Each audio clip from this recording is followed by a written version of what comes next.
ನಮಸ್ಕಾರ ಸ್ನೇಹಿತರೆ, ಇವತ್ತು ನಾವು ನಿಮ್ಮನ್ನು ಭೂ ವರಹನಾಥ ಸ್ವಾಮಿ ದೇವಸ್ಥಾನಕ್ಕೆ ಕರ್ಕೊಂಡು ಹೋಗ್ತಾ ಇದ್ದೀವಿ. ಈ ದೇವಸ್ಥಾನ ಎಲ್ಲಪ್ಪ ಇದೆ ಅಂದರೆ ಮಂಡ್ಯ ಜಿಲ್ಲೆಯ ಕಲ್ಲಹಳ್ಳಿ ಎಂಬ ಗ್ರಾಮದಲ್ಲಿದೆ. ಈ ಕಲ್ಲಹಳ್ಳಿ ಗ್ರಾಮಕ್ಕೆ ನಾವು ಹೋಗ್ಬೇಕಂದ್ರೆ ಪಾಂಡುಪುರದಿಂದ 32 ಕಿಲೋಮೀಟ್ರ್ ಆಗುತ್ತೆ. ಹಾಗೂ ನಾವು ಮೈಸೂರಿನಿಂದ ಏನಾದ್ರು ಬರ್ತಾ ಇದ್ದೀವಿ ಅಂದರೆ KRS ಮೇಲೆ ಬಂದರೆ 50 ಕಿಲೋಮೀಟ್ರ್ ಆಗುತ್ತೆ. ಅದೇ ಥರ KR ಪೇಟೆ ಕಡೆಯಿಂದ ನಾವೇನಾದರೂ ಬಂದರೆ ಕೇವಲ 20 ಕಿಲೋಮೀಟ್ರಿಗೆ ಈ ಕಲ್ಲಹಳ್ಳಿ ಗ್ರಾಮ ಸಿಗುತ್ತೆ. ಈ ಕಲ್ಲಹಳ್ಳಿ ಗ್ರಾಮದಿಂದ ಕೇವಲ 2 ಕಿಲೋಮೀಟ್ರಿಗೆ ನಮಗೆ ಭೂ ವರಹನಾಥ ಸ್ವಾಮಿ ದೇವಸ್ಥಾನ ಹೇಮಾವತಿ ನದಿಯ ದಡದಲ್ಲಿ ಸಿಗುತ್ತೆ. ನಿಮ್ಗೆ ಏನಾದರೂ ಇಲ್ಲಿಗೆ ಬರೋದಕ್ಕೆ ಕನ್ಫ್ಯೂಷನ್ ಆಗ್ತು ಅಂದರೆ ಈ ದೇವಸ್ಥಾನದ ಗೂಗಲ್ ಮ್ಯಾಪ್ ಲಿಂಕನ್ನು ನಾನು ಈ ವಿಡಿಯೋದ ಡಿಸ್ಕ್ರಿಪ್ಷನಲ್ಲಿ ಹಾಕಿರ್ತೀನಿ. ನೀವು ಅದರ ಸಹಾಯದಿಂದ ಇಲ್ಲಿಗೆ ಬರ್ಬೋದು. ಇದೇ ನೋಡಿ ಸ್ನೇಹಿತರೆ, ಭೂ ವರಹನಾಥ ಸ್ವಾಮಿ ದೇವಸ್ಥಾನ. ಈ ಭೂ ವರಹನಾಥ ಸ್ವಾಮಿ ದೇವಸ್ಥಾನವು ವಿಷ್ಣುವಿನ 3ನೇ ಅವತಾರವಾದ ವರಹಸ್ವಾಮಿಯ ದೇವಸ್ಥಾನವಾಗಿದೆ. ಈ ಭೂ ವರಹನಾಥ ಸ್ವಾಮಿ ದೇವಸ್ಥಾನವು ಸ್ಥಳೀಯವಾಗಿ ಅತ್ಯಂತ ಪ್ರಸಿದ್ಧವಾಗಿದೆ. ಈ ದೇವರಿಗೆ ನಿಗೂಢ ಶಕ್ತಿಗಳಿವೆ ಎಂದು ಸ್ಥಳೀಯ ಜನರು ನಂಬುತ್ತಾರೆ. ಈ ದೇವಾಲಯವು ಮೈಸೂರಿನ ಬ್ರಹ್ಮತಂತ್ರ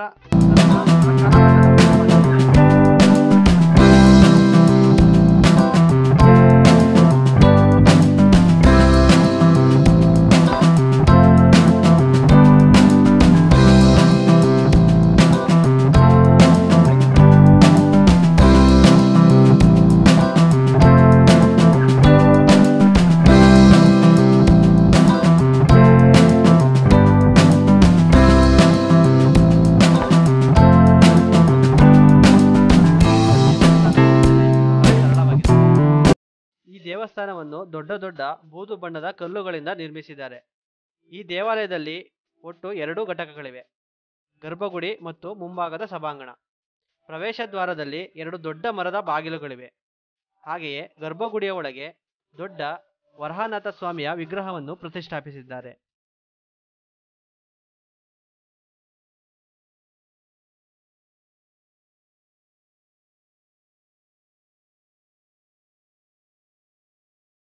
ಗರ್ಭಗುಡಿಯಲ್ಲಿ 14 ಅಡಿ ಎತ್ತರದ ಏಕಶಿಲಾ ಭೂ ವರಹನಾಥ ಸ್ವಾಮಿಯ ವಿಗ್ರಹವನ್ನು ಪ್ರತಿಷ್ಠಾಪಿಸಿದ್ದಾರೆ.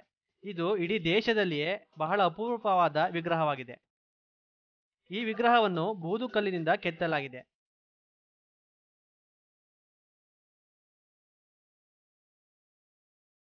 ಈ ಬೃಹತ್ ಆಕಾರದ ವಿಗ್ರಹದ ಎಡ ತೊಡೆಯ ಮೇಲೆ ಭೂದೇವಿಯು ಕುಳಿತಿದ್ದಾಳೆ. ಭೂದೇವಿಯ ವಿಗ್ರಹವು 3.5 ಅಡಿ ಉದ್ದವಿದೆ. ಭಗವಾನ್ ಹನುಮಾನ್ನ ಮೂರ್ತಿ ಕೂಡ ಪ್ರಮುಖ ವಿಗ್ರಹದ ಅಡಿಯಲ್ಲಿಯೇ ಕೆತ್ತಲಾಗಿದೆ. ದೇವರ ಮೇಲ್ಭಾಗದ ಕೈಯಲ್ಲಿ ಶಂಖ, ಮತ್ತೊಂದು ಕೈಯಲ್ಲಿ ಸುದರ್ಶನ ಚಕ್ರವನ್ನು ಕೆತ್ತಿದ್ದಾರೆ. ವಿಗ್ರಹದ ಕೆಳಗಿನ ಎಡಗಡೆಯ ಕೈ ಭೂದೇವಿಯನ್ನು ಆವರಿಸಿಕೊಂಡಿದೆ ಮತ್ತು ಕೆಳಗಿನ ಬಲಗೈ ಅಭಿಯಾನ ಮುದ್ರೆಯಲ್ಲಿ ಕೆತ್ತಿದ್ದಾರೆ.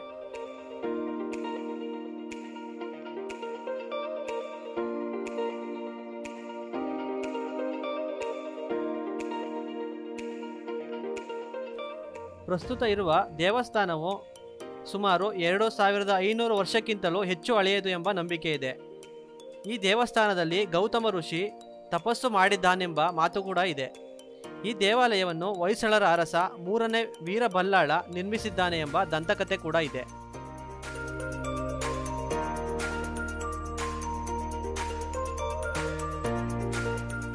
ಇತ್ತೀಚೆಗೆ ಜನರ ನಂಬಿಕೆಯ ಪ್ರಕಾರ ಇಲ್ಲಿಗೆ ಬಂದು ದೇವಸ್ಥಾನದ ಬಲಭಾಗದಿಂದ ಮಣ್ಣನ್ನು ಪೂಜೆ ಮಾಡಿಸಿ ಇಲ್ಲಿಂದ ಇಟ್ಟಿಗೆಯನ್ನು ತೆಗೆದುಕೊಂಡು ಹೋಗಿ ಮನೆ ನಿರ್ಮಾಣವನ್ನು ಪ್ರಾರಂಭಿಸಿದರೆ ನಿರ್ಮಾಣ ಕಾರ್ಯವು ಯಾವುದೇ ತೊಂದರೆ ಇಲ್ಲದೆ ಆಗುತ್ತದೆ ಎಂಬ ನಂಬಿಕೆ ಜನರಲ್ಲಿ ಮನೆ ಮಾಡಿದೆ. ಜೊತೆಗೆ ಯಾವುದೇ ತರಹದ ಭೂ ವ್ಯಾಜ್ಯ ಇದ್ದಲ್ಲಿ ಇಲ್ಲಿಗೆ ಬಂದು ಭೂ ವರಹನಾಥ ಸ್ವಾಮಿಯ ಬಳಿ ಬೇಡಿಕೊಂಡರೆ ಸಮಸ್ಯೆ ಪರಿಹಾರ ಆಗುತ್ತದೆ ಎಂಬ ನಂಬಿಕೆ ಕೂಡ ಎಲ್ಲರ ಮನದಲ್ಲಿದೆ. ಇದರಿಂದ ರಾಜ್ಯದ ಮೂಲೆ ಮೂಲೆಗಳಿಂದ ಜನರು ಇಲ್ಲಿಗೆ ಪ್ರತಿನಿತ್ಯ ಬರುತ್ತಾರೆ. ಈ ದೇವಸ್ಥಾನದ ಅರ್ಚಕರೊಬ್ಬರು ದೇವಸ್ಥಾನದ ಬಗ್ಗೆ ಮಾತನಾಡಿದ್ದಾರೆ. ನೋಡೋಣ ಬನ್ನಿ. 2000 ವರ್ಷದಿಂದ ಮೈಸೂರು ನಾಡದಂತಹ ರಾಜರೆಲ್ಲ ಇದಕ್ಕೆ ದೇಣಿಗೆ ಕೊಟ್ಟು ಕಾಪಾಡ್ಕೊಂಡು ಬಂದಿದ್ದಾರೆ. ಸರ್ಕಾರದ ಮಟ್ಟಕ್ಕೆ ಸಂಬಂಧಪಟ್ಟಂಥ ಆಸ್ತಿ ಆಗ ಅವರೇ ಮತ್ತೆ ಇಲ್ಲಿ ಮಣ್ಣು ಇಟ್ಟಿಗೆ ತಗೊಂಡೋಗ್ತಾರೆ. ಅದರ ಮಹಿಮೆ ಮಣ್ಣು ಅಂದರೆ ಇದು ಭೂದೇವಿಯನ್ನು ಸಂರಕ್ಷಣೆ ಮಾಡಿದಂಥ ಅವತಾರ. ಇದು ವರಹಾವತಾರ ಬಂದು ಭೂದೇವಿನ ಪಾತಾಳದಿಂದ ಎತ್ಕೊಂಡ್ಬಂದಂಥ ಅವತಾರ. ಅದಕ್ಕೆ ಈ ಭೂದೇವಿಗೆ ಮಹತ್ವ ಇರೋದ್ರಿಂದ ಈ ಮಣ್ಣನ್ನು ತೊಗೊಂಡೋಗಿ ಮಣ್ಣು ಪೂಜೆ ಮಾಡೋದ್ರಿಂದ ಎಲ್ಲರಿಗೂ ಒಳ್ಳೇದಾಗ್ತಾ ಇದೆ. ಯಾವ ಥರ ಹರಕೆ ಪ್ರತಿಷ್ಠೆ ಇದಾಗುತ್ತೆ? ಹರಕೆ ನಿಮಗೆ ಸೇರಿದ್ದು ಅದಕ್ಕೆ ನಿಮಗೆ ಭೂ ವ್ಯವಹಾರ ಮನೆ ವ್ಯವಹಾರ ಈ ಥರದ ಏನಾರ ಏನು ಯಶಸ್ಸು ಹೇಳಿದ್ನಲ್ಲ, ಆಗಿದೆಯಾ? ಮನುಷ್ಯನಿಂದ ಪರಿಹರಿಸ್ಕೊಳಕ್ಕಾಗದೇ ಇರತಕ್ಕಂಥ ಯಾವುದೇ ಕಷ್ಟಗಳಿದ್ರೂ ಸಹಿತ ಪರಮಾತ್ಮ ಕರುಣಿಸ್ತಾ ಇದ್ದಾನೆ. ಅಷ್ಟು ಹೇಳ್ಬೋದು. ನಂಬಿಕೆ ಜನಗಳಲ್ಲಿ ಆಗಿಂದ ಬಂದಿದೆ. ನಂಬಿಕೆ ಬರೋದಲ್ಲ, ಪರಮಾತ್ಮ ನಡೆಸ್ತಾ ಇದ್ದಾನೆ. ತೊಂದರೆ ಯಾವುದೇ ಅವು ಹುಟ್ಟಿದಾಗಿಂದ ಸಾಯೋವರೆಗೂ ಬೇಕಾದ ತಪಸ್ಸುಗಳಿರುತ್ತೆ. ಒಂದಲ್ಲ ಒಂದು ಏನಾದ್ರು ಇದ್ದೇ ಇರುತ್ತೆ. ಅದನ್ನೆಲ್ಲ ಯಾವುದನ್ನೇ ಕೇಳ್ಕೊಂಡು ಪರಮಾತ್ಮ ಇಲ್ಲ ಅಂದೇ ಕೊಡ್ತಾ ಇದ್ದಾನೆ. ಅಷ್ಟು ಹೇಳ್ಬೋದು.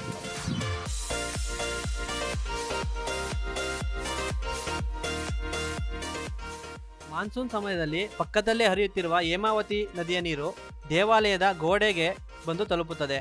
ಆದ್ದರಿಂದ ಏಪ್ರಿಲ್ ಅಥವಾ ಮೇ ತಿಂಗಳಲ್ಲಿ ನೀರು ಕಡಿಮೆಯಾದ ನಂತರ ವಾರ್ಷಿಕ ಉತ್ಸವವನ್ನು ಮಾಡುತ್ತಾರೆ. ಪ್ರತಿ ವರ್ಷ ವರಾಹ ಜಯಂತಿಯನ್ನು ಕೂಡ ಇಲ್ಲಿ ಅದ್ದೂರಿಯಾಗಿ ಆಚರಿಸಲಾಗುತ್ತದೆ. ಹತ್ತಿರದ ಪ್ರದೇಶಗಳಿಂದಲೂ ಸಾಕಷ್ಟು ಸಂಖ್ಯೆಯಲ್ಲಿ ಭಕ್ತರು ಉತ್ಸವದಲ್ಲಿ ಪಾಲ್ಗೊಳ್ಳುತ್ತಾರೆ.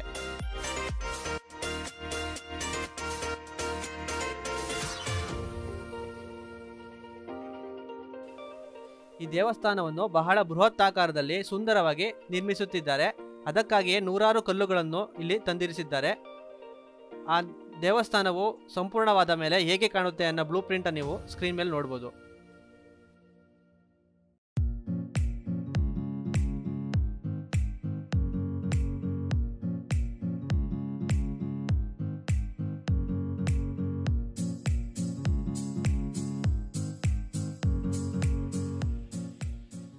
ಮುಖ್ಯ ದೇವಾಲಯದ ಬಲಭಾಗದಲ್ಲಿ ಲಕ್ಷ್ಮೀ ವೆಂಕಟೇಶ್ವರ ಸ್ವಾಮಿಯ ದೇವಸ್ಥಾನವನ್ನು ನಿರ್ಮಿಸಿದ್ದಾರೆ. ಅಲ್ಲಿಯೂ ಕೂಡ ಪ್ರತಿನಿತ್ಯ ಪೂಜೆ ನಡೆಯುತ್ತದೆ.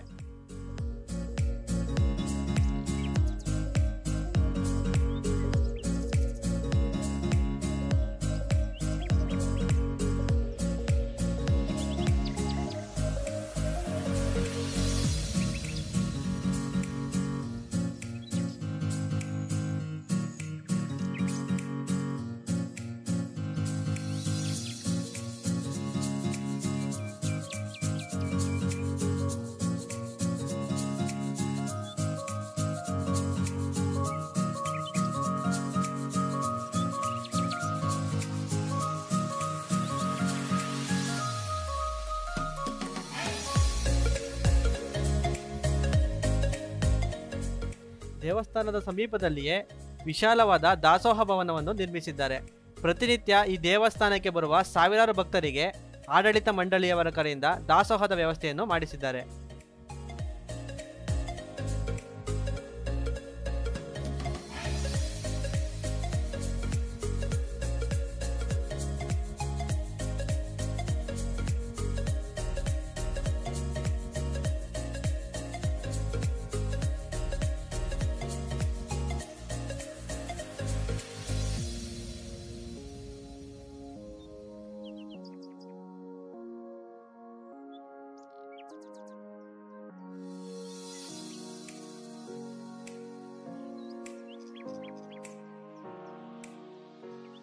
ದೇವಸ್ಥಾನದ ಪಕ್ಕದಲ್ಲಿರುವ ಹೇಮಾವತಿ ನದಿಯ ದಂಡೆಯಲ್ಲಿ ಹಳೆ ಕಾಲದ ಕಲ್ಲಿನ ಮಂಟಪವನ್ನು ನಿರ್ಮಿಸಿದ್ದಾರೆ.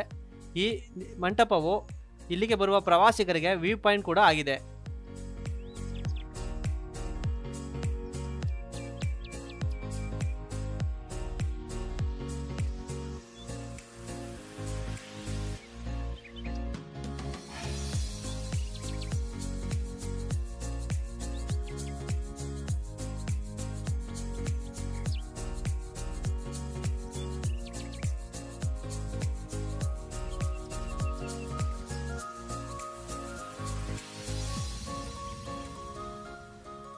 ಸಾಮಾನ್ಯವಾಗಿ ಮಳೆಗಾಲದಲ್ಲಿ ಹೇಮಾವತಿ ನದಿಯ ಒಳಹರಿವು ಬಹಳ ಹೆಚ್ಚಾಗಿರುತ್ತದೆ.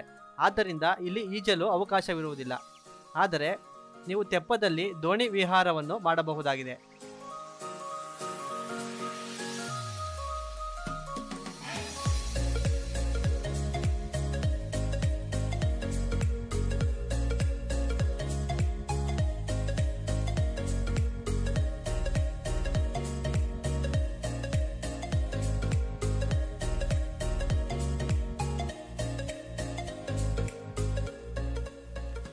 ದೇವಸ್ಥಾನದ ಬಗ್ಗೆ ನಾವು ನೀಡಿರುವ ಮಾಹಿತಿ ನಿಮಗೆ ಇಷ್ಟವಾಗಿದೆ ಅಂತ ನಾನು ಭಾವಿಸಿದ್ದೇನೆ. ಹಾಗೆಯೇ ನಮ್ಮ ಚಾನಲ್ನಲ್ಲಿ ಹಾಕುವ ವಿಡಿಯೋಗಳನ್ನು ಹೀಗೆ ನೋಡ್ತಾ ಇರಿ.